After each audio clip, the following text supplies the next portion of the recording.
Assalamualaikum warahmatullahi wabarakatuh. Selamat sore anak-anakku semuanya. Selamat berjumpa lagi. Bagaimana keadaan kalian semuanya? Mudah-mudahan senantiasa dalam keadaan sehat walafiat, tiada kurang suatu apapun, senantiasa berbakti kepada orang tua.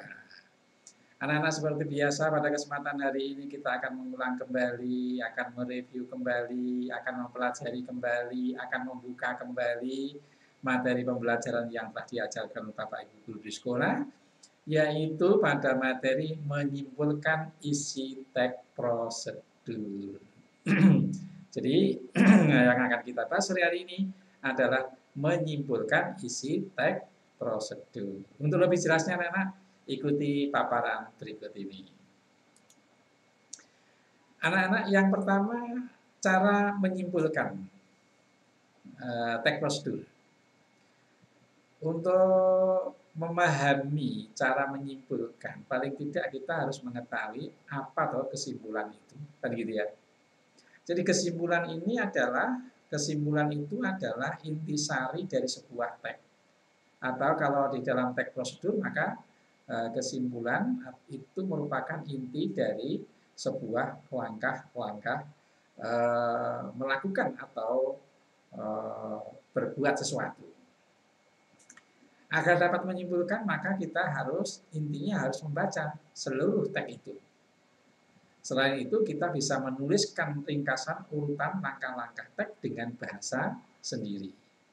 Ya, jadi cara menyimpulkan membaca, ya, yang kemudian menuliskan ringkasan dengan menggunakan bahasa sendiri.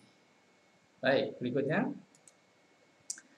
memperagakan hasil simpulan teks prosedur. Nah, kalau kalian sudah menyimpulkan dengan bahasa sendiri, maka berikutnya adalah memperagakan kembali. Ya, langkahnya seperti apa? 1.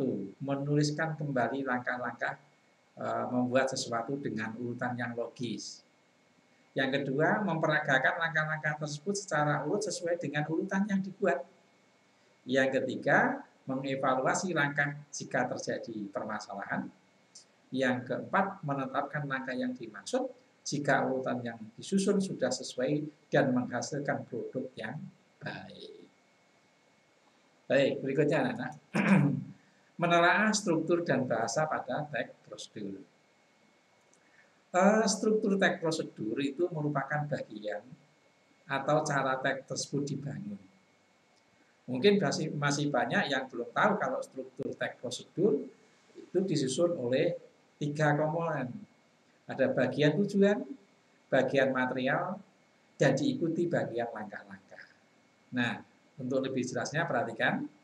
Yang pertama, bagian tujuan. Nah, tujuan ini berisi bagian tujuan ya, itu berisi tujuan dari teks prosedur itu dibuat.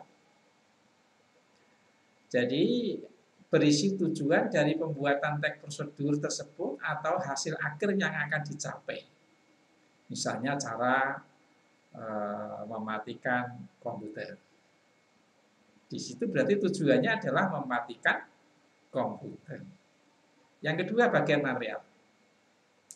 Itu berisi informasi tentang alat atau bahan yang dibutuhkan. Namun tidak semua teks prosedur terdapat bagian ini, ya umumnya terdapat dalam resep makanan. Tidak semua ya, tidak semua ada bahannya, ada alatnya ya. Ya kecuali kalau ada prosedur-prosedur tertentu.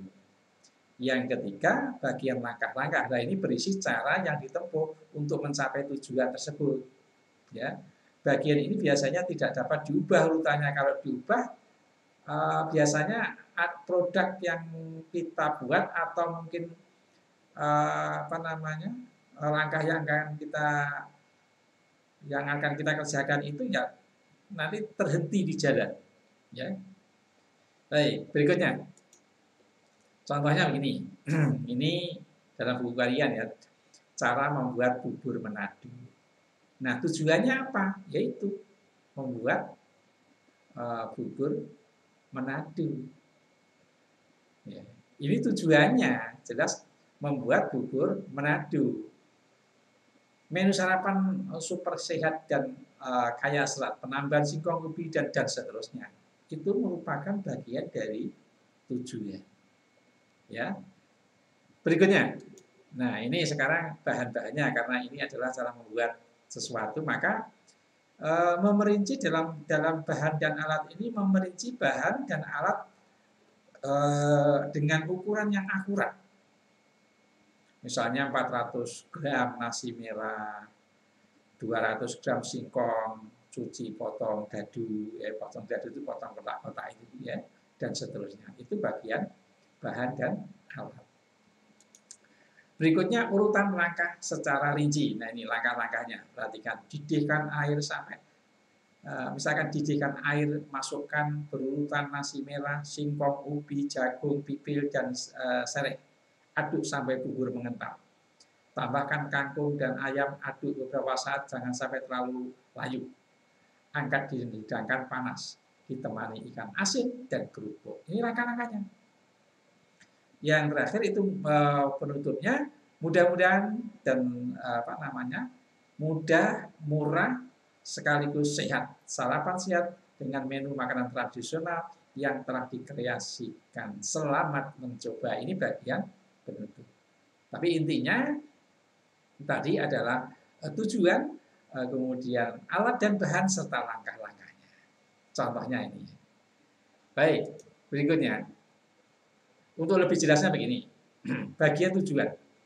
Dalam bagian tujuan ini biasanya menyebutkan apa yang dibuat atau dilakukan. Ya, tadi membuat bubur Manado. Pada bagian ini penulis mencoba menangkap minat pembaca pada produk atau kegiatan yang akan dibuat panduannya dengan menggunakan pilihan kata yang mampu menarik perhatian dan menghindari ungkapan negatif seperti susah dilaksanakan atau akan memakan waktu lama, memakan biaya yang banyak, dan seterusnya. Pada bagian ini, ya sekali lagi menyebutkan apa yang dibuat atau yang dilakukan. Tadi seperti bubur Manado. Alat dan bahan. Teks prosedur ini merupakan cara membuat sesuatu pasti diperlukan alat dan bahan. Misalnya ada resep makanan, membuat hiasan, membuat bukan hiasan ya, mungkin layang-layang. Alat dan bahan yang dirinci sampai ukuran yang akurat karena untuk menghasilkan produk yang baik. Misalkan cara membuat membuat roti bolu misalnya, ukurannya harus jelas. Ini tepungnya sekian, telurnya sekian, ukurannya sekian, ini harus jelas. Ini alat dan bahan yang digunakan. Jadi kalau sudah bahan, maka ini harus akurat ukurannya, berapa yang dibutuhkan. Baik, langkah-langkah. Nah, dalam langkah-langkah teks prosedur ini merupakan inti dari tujuan teks prosedur tersebut. Langkah-langkah ini berisi tahapan-tahapan tahap-tahap kegiatan atau urutan secara kronologis ya, termasuk hal yang perlu diperhatikan jika paduan untuk permainan berikan aturan permainan. Artinya begini, langkah-langkah ini berisi inti dari tujuan teks prosedur. Ini tahapan berisi tahap-tahap untuk melaksanakan, ya bisa membuat, bisa menyusun ya. Sehingga dengan langkah-langkah ini orang akan bisa melaksanakan sendiri ya. Seperti contoh kalau anak-anak membeli mie instan di belakang itu sudah ada gambar dan langkah-langkahnya yaitu. Maka dengan langkah-langkah itu kalian yang sebelumnya belum pernah bisa membuat mie rebus, kalian bisa membuat mie rebus, mie goreng, dan seterusnya. Bentuk penyajian langkah.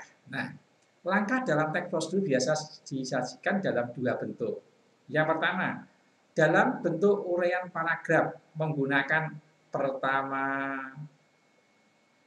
kedua, ketiga, dan seterusnya. Yang kedua dalam bentuk penomoran, 1, cuci beras ya, misalnya cuci beras, kemudian tiriskan dan seterusnya. Tapi kalau yang pertama tadi belum dalam bentuk paragraf, yang pertama begini, kedua ini. Terus tapi kalau yang kedua ini penomoran, satu langkahnya apa, dua apa. Ya, ini bentuk penyajian langkah saja. Berikutnya, penggunaan kata penghubung pada langkah. Misalnya, menyatakan waktu. Kemudian ya, misalnya begini. Langkah yang pertama, tekan kata start pada komputer Anda. Kemudian, nah ini. Kemudian pilih kata shutdown. Nah, ketika beroperasi maka kalian harus diam, misalnya semacam itu.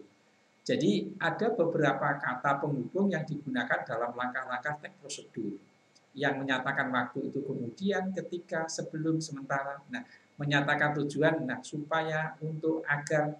Nah, menyatakan urutan pertama, kedua, ketiga, dan seterusnya. Ini penggunaan kata penghubung. Baik, berikutnya. Penggunaan kalimat perintah, saran, larangan dalam langkah-langkah. Misalnya, perintah, lakukan ini, lakukan itu. Dengan saran misalnya, untuk mencapai hasil terbaik, sebaiknya lakukan ini.